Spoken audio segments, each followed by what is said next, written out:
Assalamualaikum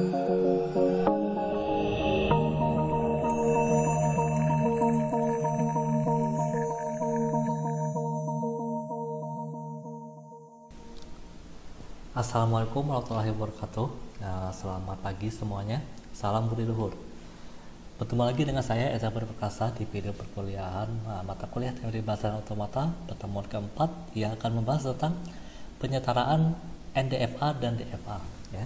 Jadi di dua pertemuan sebelumnya kita sudah membahas tentang dua jenis FSA atau finite automata, yaitu deterministic finite automata dan non-deterministic finite automata. Ya.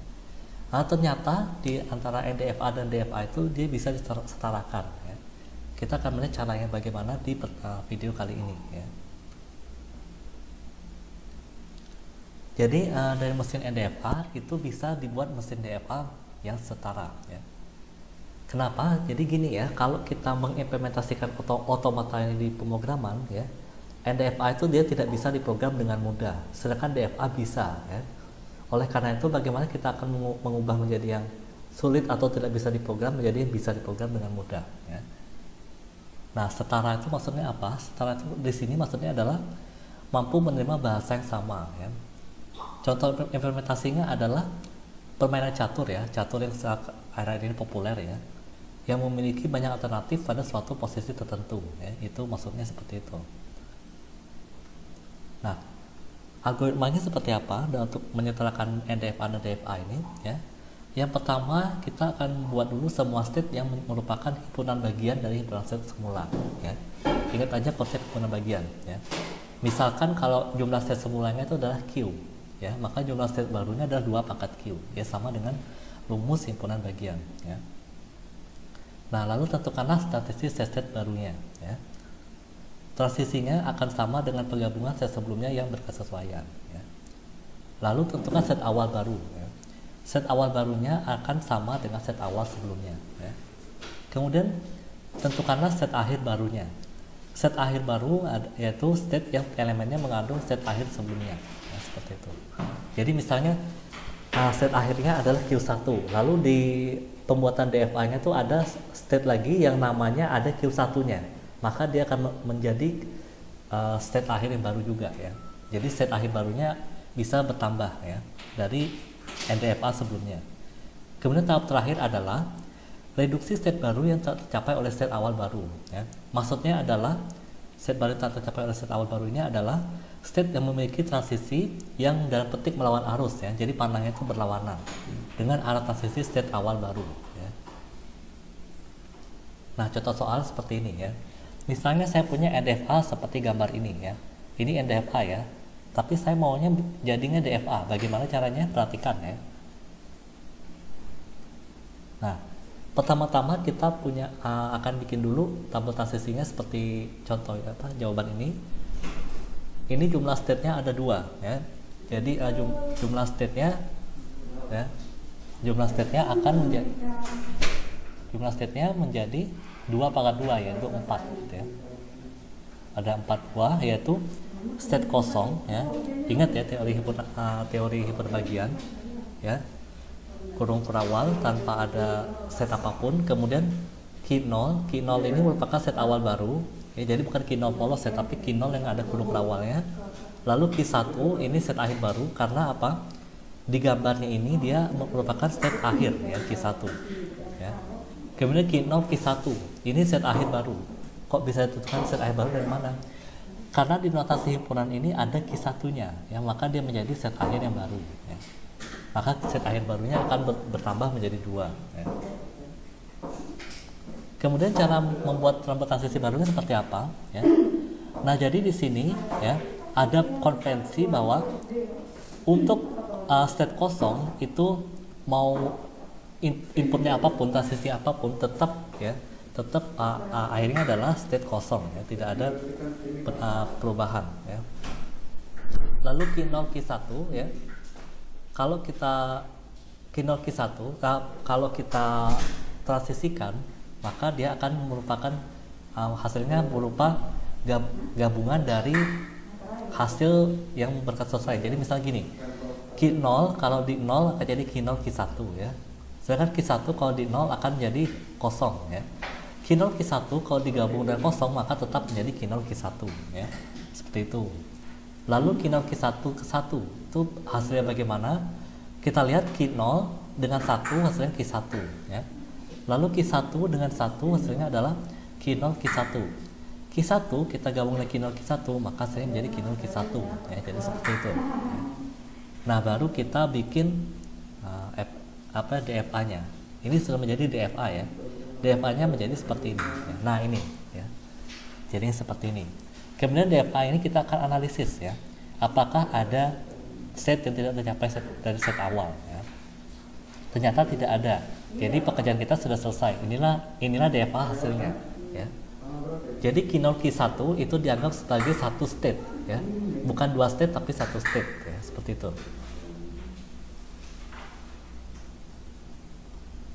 Nah, bagaimana Pak contoh dari DFA yang tidak memiliki state yang tercapai oleh state awal? Maksudnya seperti ini ya. Yang warna merah itu ya. Yang warna merah itu dari Q1 ke Q2, transisinya X mengarah ke Q0 dan Q2 ya. Kemudian dari Q0 Q1 Q2 itu ke transisinya Y mengarah ke Q0 Q1.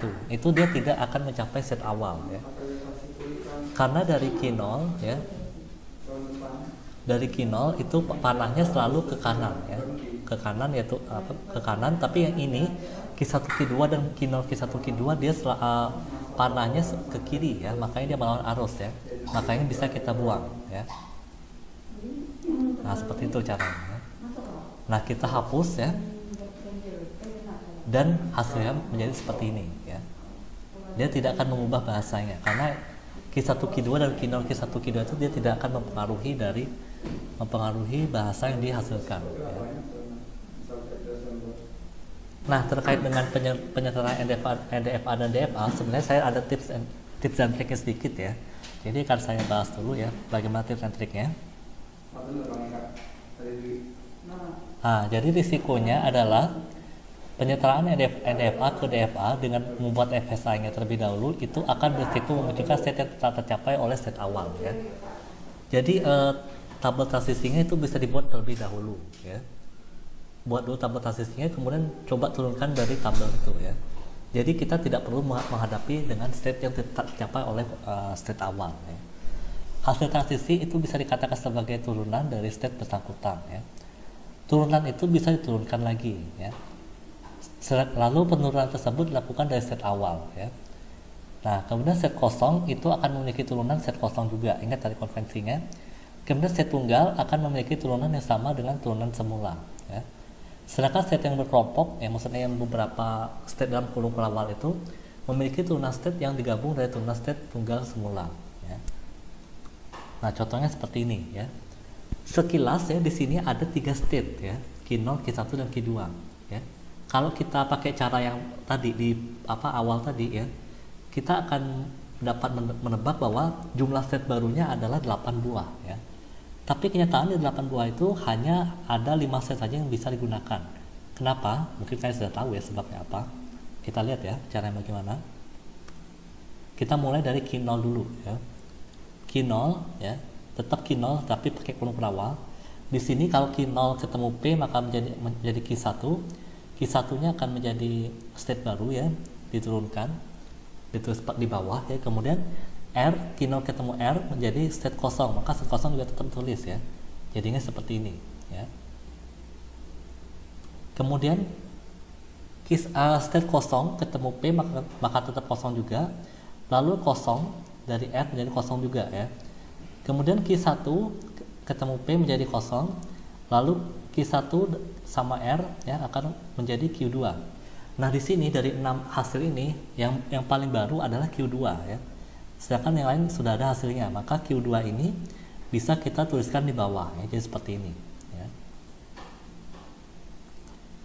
Kemudian dari Q2 ya, kalau Q2 ketemu P ya, dia akan menjadi Q0 Q1 ya. Sedangkan Q2 ketemu R maka akan menjadi Q1 ya. Di sini yang paling baru adalah Q0 Q1 ya. Ingat Q0 Q1 itu dianggap sebagai state yang berbeda ya. Maka Q0 Q1 bisa kita turunkan di tabel ya seperti ini ya.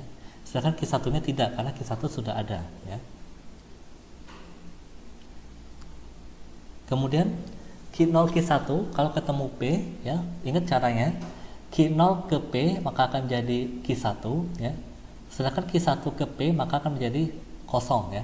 Maka Q1 digabung dengan kosong maka hasilnya adalah Q1 ya, seperti itu. Kemudian Q0 Q1 ke R.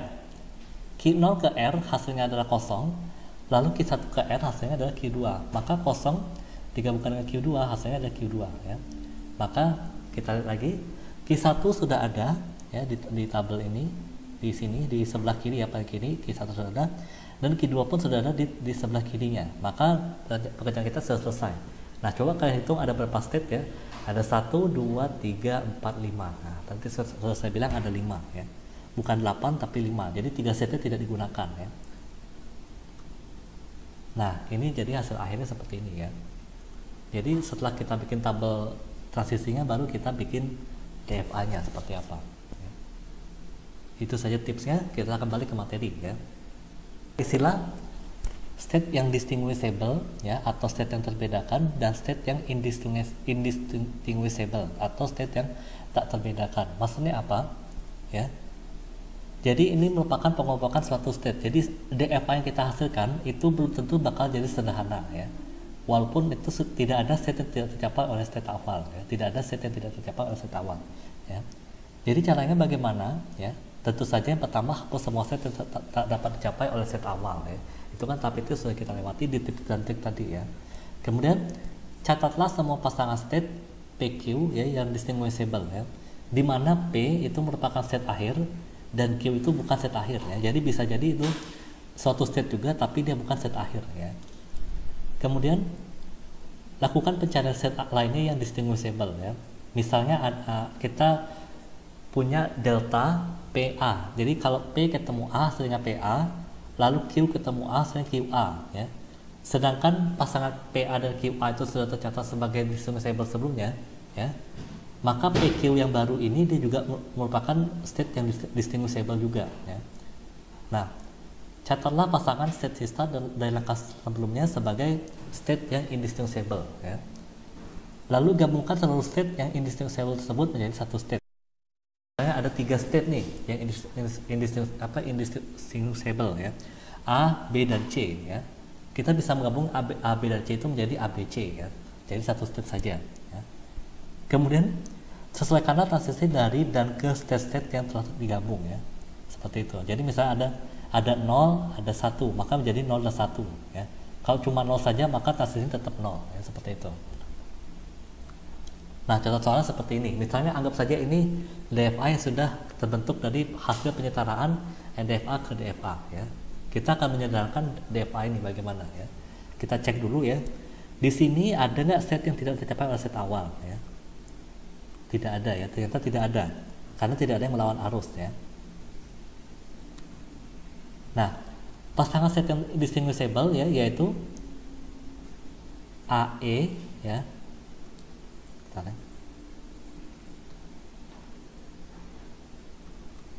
Jadi AE ya, AE atau EA sama aja ya.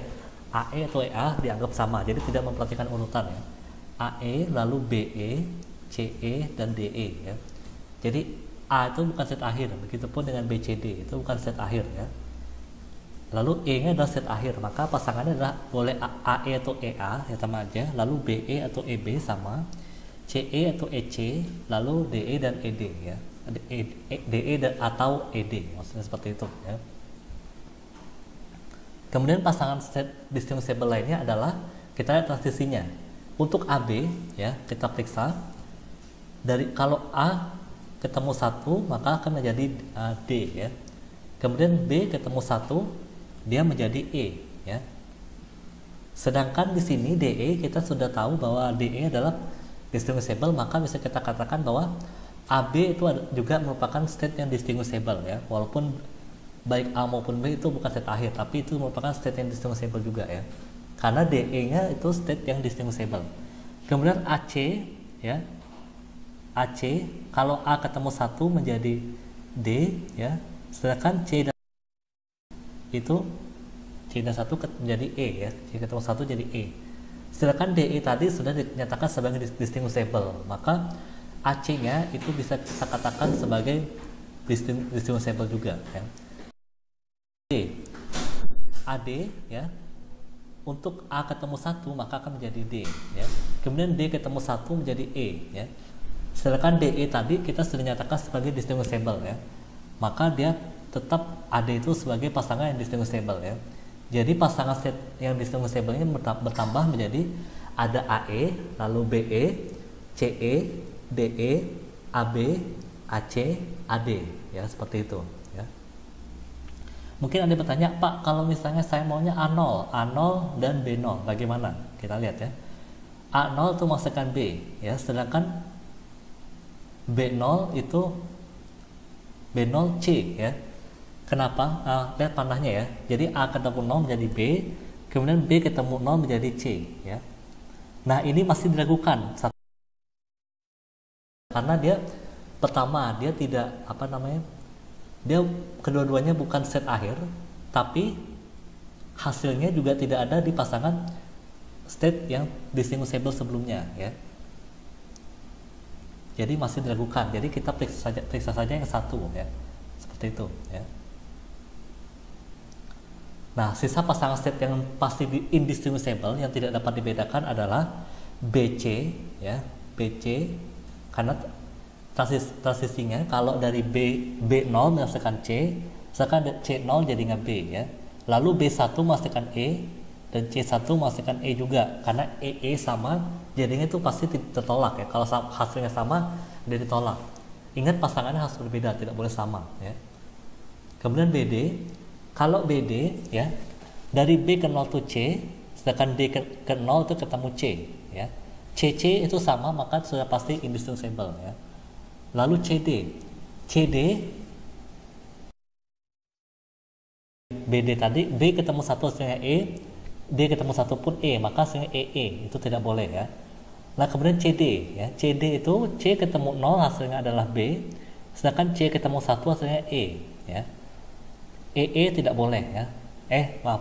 C ketemu 0 hasilnya B, kemudian D ketemu 0 hasilnya C, CC hasilnya BC, itu tidak boleh ya. BC itu juga diragukan ya, karena BC tadi sudah kita tulis ya sebagai indistinguishable, maka itu masih diragukan. Kemudian kita lihat lagi D1 jadinya E, kemudian C1 juga EE. Maka dari kedua hasil tadi sudah dipastikan bahwa state tersebut indistinguishable ya, tidak dapat dibedakan ya. Jadi kesimpulannya adalah dari pasangan-pasangan state yang indistinguishable ini ya, ada B, C dan D ya. Maka B, C dan D tersebut bisa kita gabungkan menjadi state BCD ya. Jadi dari gambar ini, DFA ini bisa kita sederhanakan menjadi seperti ini ya. Lihat dari A ya. Dari A ada 0 dan 1, maka kita bisa gabungkan 0,1 jadinya. Kemudian B, C, D ya, itu transisinya semuanya 0. Dan lihat di situ arahnya muter-muter ya. Maka dia BCD itu akan mengarah ke dirinya sendiri ya. Kemudian dari baik B, C dan D mau ke E, itu transisinya semuanya 1 ya. Maka dia transisi barunya 1 juga ya. Lalu E tetap ya, E itu tidak berubah. Dia mengarah ke diri sendiri yaitu 0 dan 1 seperti itu. Oke, jadi pertemuan kali ini cukup sekian. Buat kalian yang masih bingung ya tentang materi ini, emang ini materinya agak membingungkan ya. Jadi sampai di sini dulu pertemuan kita. Kalau ada pertanyaan silakan tinggalkan komentar ya, jangan ragu-ragu. Saya akhiri di sini. Saya Eza Budi Perkasa, mohon undur diri dulu ya. Saya akhiri. Assalamualaikum warahmatullahi wabarakatuh. Salam budi luhur.